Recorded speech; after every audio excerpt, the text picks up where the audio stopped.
Hi friends, ಇವತ್ತು ಗೊರಕೆ ಬಗ್ಗೆ ಮಾತಾಡೋಣ. ಗೊರಕೆ ಅಂದರೆ ಏನಪ್ಪ? ನಿದ್ದೆ ಮಾಡಬೇಕಂದ್ರೆ ಬರುವಂತಹ ಒಂದು ಸೌಂಡು ಅಂತ ನಾವು ತಿಳ್ಕೊಂಡಿದ್ದೀವಿ.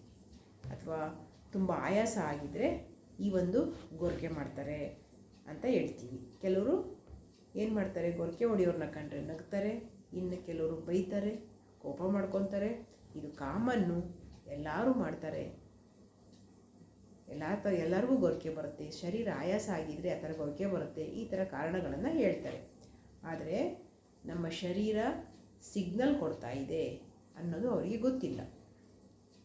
ನಮ್ಮ ಶ್ವಾಸಕೋಶದಲ್ಲಿ ಪ್ರಾಬ್ಲಮ್ ಶುರುವಾದಾಗ ಈ ಒಂದು ಸಿಗ್ನಲ್ಲು ಸಣ್ಣದಾಗಿ ಶುರುವಾಗುತ್ತೆ. ಹೋಗ್ತಾ ಹೋಗ್ತಾ ಇದೆ ದೊಡ್ಡದಾಗಿ, ಮುಂದೆ ದೊಡ್ಡ ಆಸ್ಪತ್ರೆಗೆ ಹೋಗಿ ಹೆಚ್ಚಿನ ಖರ್ಚಾಗುವ ಸಾಧ್ಯತೆ ಇದೆ ಅನ್ನೋದು ಈ ಸಿಗ್ನಲ್ನ ಒಂದು ರೂಪ.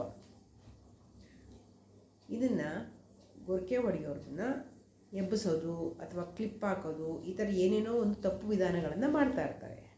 ಆದರೆ ಇದರ ಬಗ್ಗೆ ಇನ್ನೂ ಹೆಚ್ಚಿನ ಮಾಹಿತಿ ಬೇಕಾಗಿದ್ದಲ್ಲಿ ನನ್ನ ನಂಬರ್ಗೆ ಕಾಲ್ ಮಾಡಿ. Thank you.